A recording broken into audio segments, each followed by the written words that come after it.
Hey, what's up, guys? Media Retrospective here. And today, what I want to talk about is something which I think is kind of a common issue, unfortunately, in a lot of anime. And it's not just restricted to anime, but yeah, it happens a lot in them. And we're going to go through a few examples today.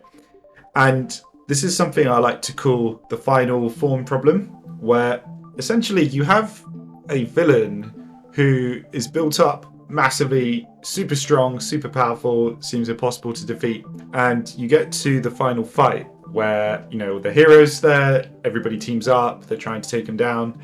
And what happens over the course of the fight is that the villain get stronger and stronger, right? This isn't even my final form. They keep evolving, they have multiple transformations, and inevitably they end up being defeated in an unsatisfying way, and usually through some kind of random plot twist or random power up that the hero gets or something like that. And another problem with this is that the side characters all end up completely wasted. Essentially, their efforts are made meaningless because at the end, only the main character matters with his power up or whatever it is that he gets. And if you think about it this way, it's actually quite unintuitive the way it works in these fights, right? Like, if you think of real life combat sports like boxing or MMA or something like that, you don't get stronger as the fight goes on, right? You get weaker, you get more tired, you get worn down.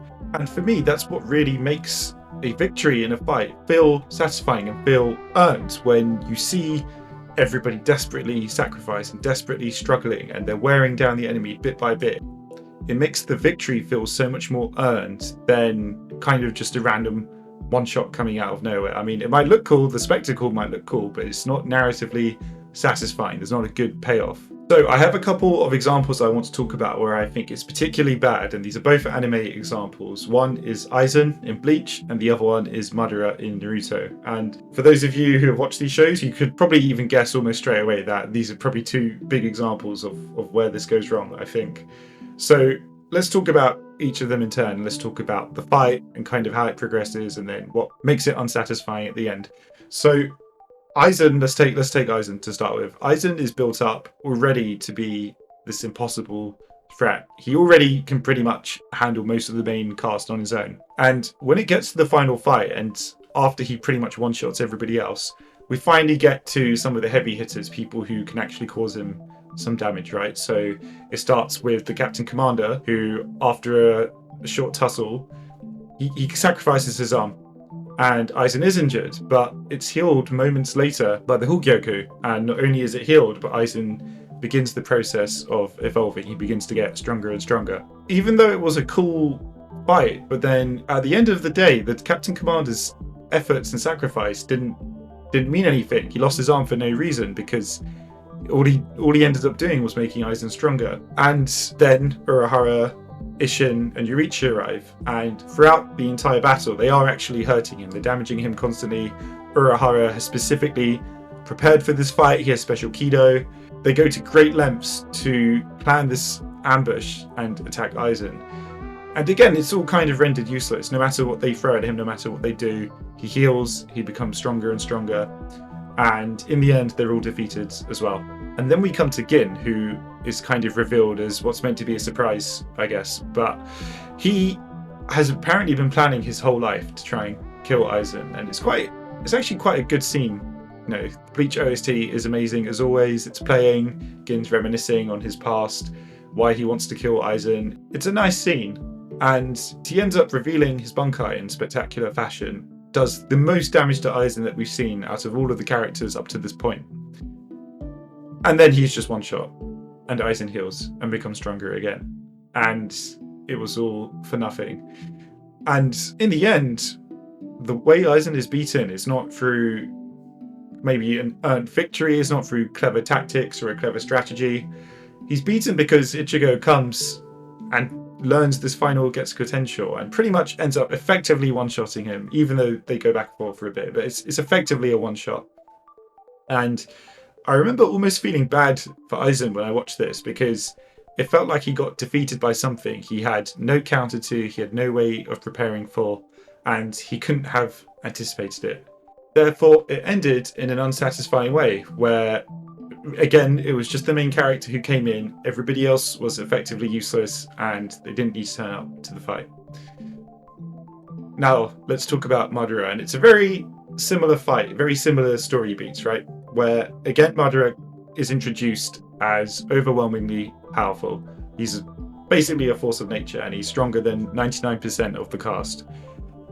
And again, throughout the fight, rather than them wearing him down, he just also heals and he becomes stronger, except this time it's not Hogyoku, it's Ninja Chakra Fruit or whatever it was in the final arc. And there's a really amazing scene where Guy releases the 8 gates and really goes to town on Madara.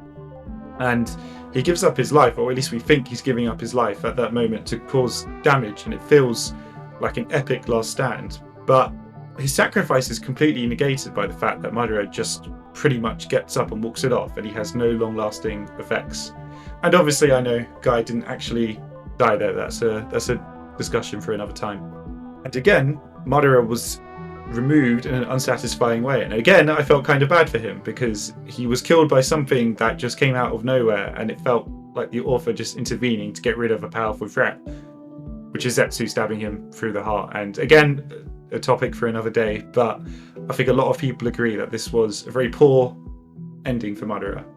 Now, in both these cases, we see the same key problems. So problem 1, the villain gets stronger throughout the fight rather than weaker. Problem 2, there's no sense of strategy or careful planning or anything like that in the fight, because the villain is so overwhelmingly strong and shrugs off all damage that setting up some kind of long-term plan is impossible, because they'll just heal it off or get stronger. And 3, side characters become sidelined. So all the other cast might as well have just had the day off, especially in the case of Bleach, where I feel like everybody else had just stayed at home and somebody had just told Ichigo about the final Getsuga Tensho straight away. Then they could have avoided the whole final fight. There was no need to get everybody else involved. They didn't contribute anything to the fight. It was just a spectacle. And like I mentioned, nobody likes a victory that is just handed to them, right? Or that just comes out of nowhere. It's not narratively satisfying. So how can these be done a different way? How can these kind of fights or final fights be improved? How do we avoid the final form problem, right? Well, I think there's 2 other examples I want to talk about where I think it was done well. And they weren't perfect, but they were much better than the other 2 examples I mentioned, Aizen and Madara. So I'm going to go through 2 other fights here. One is Thanos from Avengers Infinity War, and specifically the fight he had on Titan. And the other one is Muzan in Demon Slayer, when he has the final fight against all of the Demon Slayers. It's Demon Slayer Corps.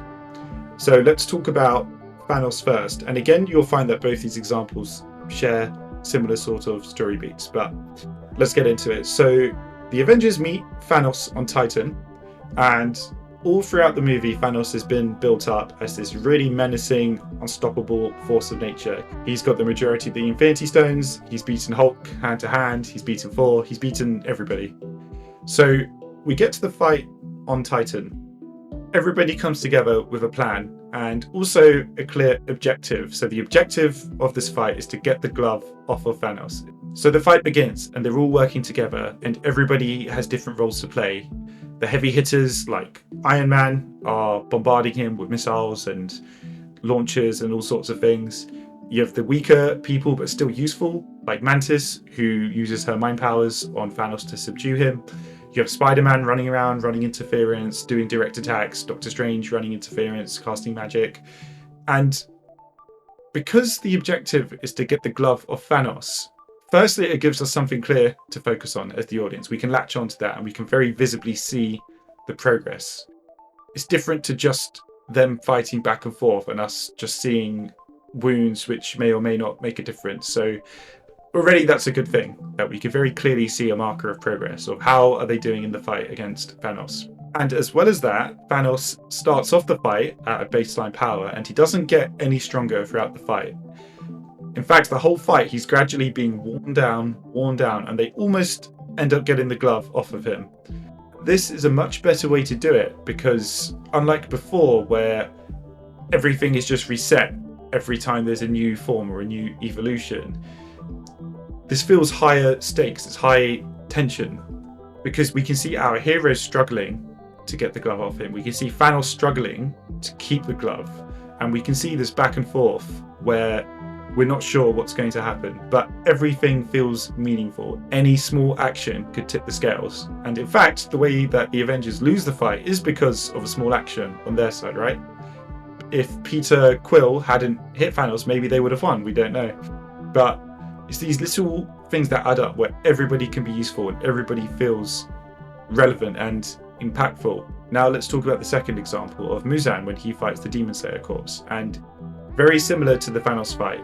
So the Demon Slayer Corps turn up en masse to fight Muzan, and this is their big final confrontation with him. They know that they have to stop him here, otherwise they're not going to get another chance like this. And Muzan himself is just this unstoppable force of nature.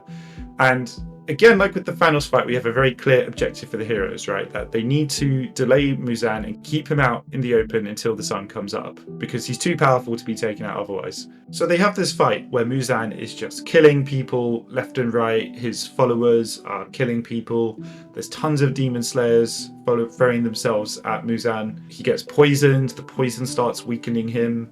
He tries to run away multiple times, but they keep catching him, they keep chasing him down, delaying him. People are dying, people are being injured, and at the end, finally, they manage to defeat him.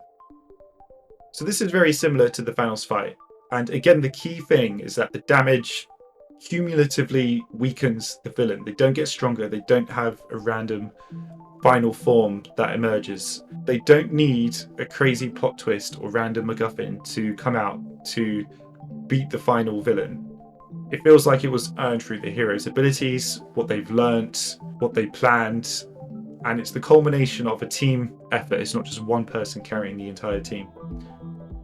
So, in summary, I basically think that fights where villains just escalate in power the entire fight and get stronger and stronger, only to be killed by a random twist or a one-shot ability, is not interesting to watch, it's not narratively satisfying, and we shouldn't be encouraging this kind of writing in the shows we like and the shows we watch.